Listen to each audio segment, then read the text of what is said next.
The NBA, the National Basketball Association, it's a league based on stars. Star players is what we care about. Who do you talk about at the end of 10 years? You talk about Michael Jordan, you talk about Larry Bird, you talk about Magic, Kareem, Kobe. You don't talk about the Lakers in 2005. You talk about Kobe. You don't talk about the Bulls in 93. You talk about Jordan.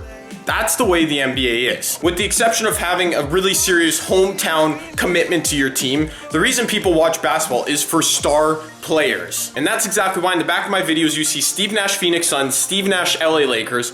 He was the reason I got into basketball. I watched basketball in the mid-2000s because of Steve Nash. Alright, I got so into him. He was my favorite, still my favorite all-time player. When Steve's career fell off, I stopped watching basketball. I did for about a year, maybe a year and a half. I just didn't watch until I fell in love, in a basketball sense, with LeBron James. So when he joined the Heat and everybody started hating on my man, that's when I started liking him. I was like, why are people hating him? So that's why I'm a LeBron James fan. I've never said I'm a Cavaliers fan. And since there's no team geographically close to me, the closest one is the Portland Trailblazers, I don't have a hometown team. So I've loved LeBron as a basketball player for the last 4 or 5 years. Yeah, I liked him when he was on the Heat. I like him when he's on the Cavs. And that's just the way it goes. The NBA is based on star players, so that's why I watch basketball. I watch it for my favorite star player, and that's LeBron James. And the reason I'm telling you all this is because I get questions every day. Why don't you like the Raptors? Why are you a bandwagon Cavs fan? No. I like LeBron.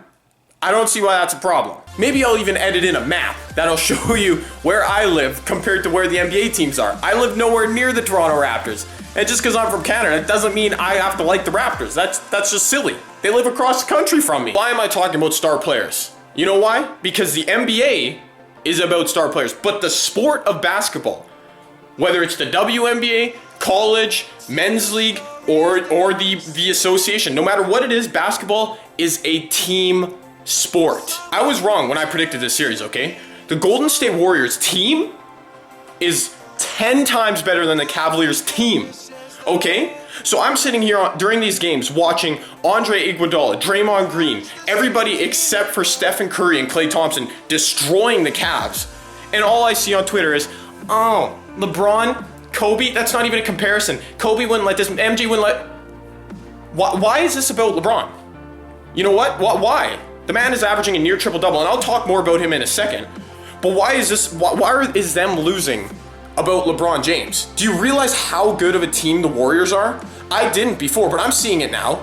The unanimous MVP has done nothing this series, and it's still not a series. All right? And I'm not here bashing on LeBron's teammates because he hasn't been too good either. He's turning the ball over, taking dumb shots. I'm not blaming his teammates. I'm not making excuses.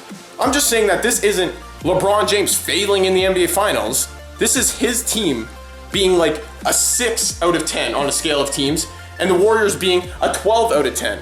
Like I don't understand why every time LeBron gets in the finals, the last 3 years where his team has been completely overmatched, it's just, oh, LeBron, classic, he sucks. No, what are you talking about? And I keep seeing this one tweet.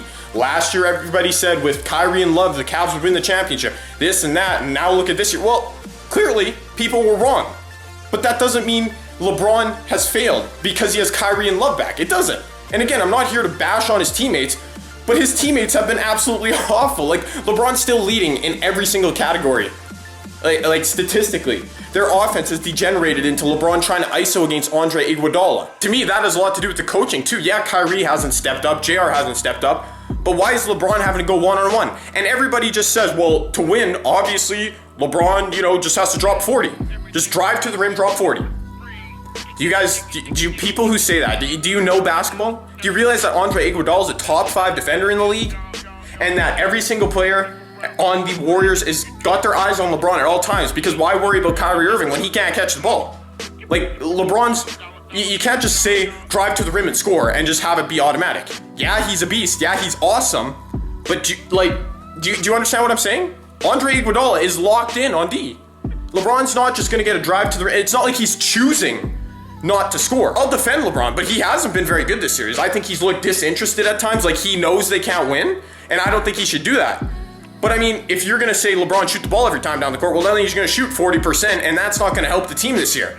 right? Like, it helped the team last year because he had to. His usage rates were off the charts, but I just don't get why people are hating LeBron at this time. And then all the haters are saying, people like me, people who love LeBron, fans of LeBron, are making excuses. Like, am I making excuses? Absolutely not. The Warriors team is way better than the Cavs team. That's the end of the day. At the end of the day, that's the story. And it literally has nothing to do with Steph Curry at this point. The guy doesn't even have to play. He's got the best gig in the game right now. I just don't know how you can condemn LeBron for this finals. I really don't. Did he lose? Yeah. His team lost. Basketball is a team sport. But that goes back to what I said at the beginning. The NBA is all about stars. Everybody only wants to remember LeBron failing. So then how can you blame the guy? If he leaves Cleveland, how can you blame him, right? Like, everybody just wants to blame him for the loss, say it's his fault. So if he leaves to get better help, then that's what he has to do, right? Like, he can't keep suffering through these losses where his team isn't good enough. Like, that just can't happen. And now I don't know what he's gonna do because Kyrie, Love, Thompson, all these guys are under contract next year. And it's obviously, like, it's clear that this Cavs team with LeBron, not saying anything about LeBron, they're just not good enough to beat the Warriors. So I don't know what's gonna happen. I just wanted to make this video to say all these things. I don't know if I had a point, but my point is I'm just sick that all I see on my Twitter feed during these games is people hating on LeBron, saying he's not anywhere amongst the greats, like the top tier, because his team's losing in the finals. No, you know what? You can't say that LeBron's had an easy cakewalk to the finals for 6 years and then condemn him for losing, because obviously his teams aren't prepared when they get to the finals. You know, they shouldn't be there. So you can't have it both ways. Like, it makes me sick, man. Yeah, in my mind as a LeBron fan, I want to see him take 40 shots in game 3, maybe hit 15 of them, shoot a terrible percentage, score 45 points so he can have a nice stat line. Like, just, LeBron, show you care. That's all I'm asking. I know you don't really have a chance anymore in this series. Yeah, I'm saying it. But I mean, go out there, and because apparently it's only you out there, like, people just forget about the Cavs. It's just you, LeBron. Like, you lost, not the rest of your team. So just maybe go out there and win a game so the whole team can take credit. You know what? I'm just ranting right now, and I'm sorry. All right, it's early. I just woke up, couldn't sleep very well because of all these thoughts in my head. Like, man. But final note to you guys, my loyal subscribers who care very deeply about what teams I cheer for and all that, it's always in the comments section. If LeBron James leaves this summer, I'm warning you guys now. I don't think he will, but if he does, if he goes to Miami, I'm gonna buy League Pass. I'm gonna watch every single Miami Heat game. I'm gonna support my man LeBron on Miami. If he goes to the Clippers to play with Chris Paul, you better believe I'm getting a Clippers jersey with LeBron James' name on the back. I might even go watch a few of their games in LA. That's just how I feel about the NBA. It's based on stars. It's based on superstar power. So I don't see a problem with me choosing to follow a star in the NBA and loving him the most out of any player, any team. That's just how I roll. And unfortunately, everybody views it that way too, because basketball isn't really a team game anymore when it's all LeBron's fault that they're losing. It's just, you know what? It is what it is, I guess. These are my thoughts on the finals so far. As you can tell, I'm pretty upset. But let me know in the comment section, do you agree with what I'm saying? Do you think it's all LeBron's fault? If you want to say that, you say that. Did the Cavs stand a chance? Are they going to even win a game? I don't know, man. Sorry, I don't know.